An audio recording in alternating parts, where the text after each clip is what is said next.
কাপল counselling করতে গিয়ে দেখতে পাই যে আজকাল কাপলদের মধ্যে, স্পেশালি ইয়াং কাপলদের মধ্যে একটা প্রচণ্ড রকম কমিটমেন্ট ফিয়ার দেখতে পাওয়া যায়। এর কারণ অনেক কিছু থাকতে পারে, যেমন ধরুন কোনো পাস্ট ট্রমা থেকে থাকতে পারে, বা বাবা মাকে খুব বাজেভাবে ঝগড়াঝাটি করতে দেখতে পারে, বা বাবা মায়ের ডাইভোর্স হতে পারে, বা এনি আদার রিজন, যে কোনো কারণই হতে পারে এই কমিটমেন্ট ইস্যুর ক্ষেত্রে।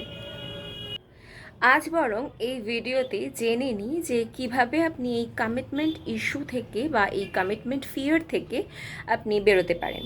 মানে এই কমিটমেন্ট ফিয়ারটা দেখতে অ্যাকচুয়ালি কীরকম লাগে, যাদের এই কমিটমেন্ট ইস্যু বা কমিটমেন্ট ফিয়ার এই ব্যাপারটা আছে, তারা মনে করে যে তারা আর কি ব্রিজের একটা ধারে দাঁড়িয়ে রয়েছে, আর একটা ধারে সেই ব্যক্তিটি দাঁড়িয়ে রয়েছে যাকে সে কমিটমেন্ট দেবে।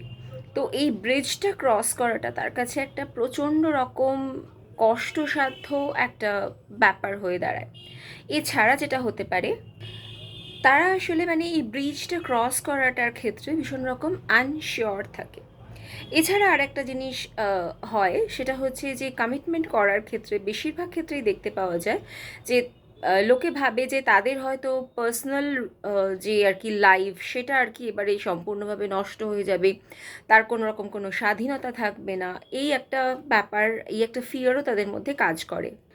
কিন্তু এখানে বলি যে কমিটমেন্ট করা মানে কখনোই এটা নয় যে আপনি আহ, আর কখনোই স্বাধীনভাবে থাকতে পারবেন না। এটা অ্যাকচুয়ালি বিল্ডিং আ ব্রিজ, বা বলা যেতে পারে building a relation between two people, যারা আর কি একে অপরকে গ্রো করতে হেল্প করবে।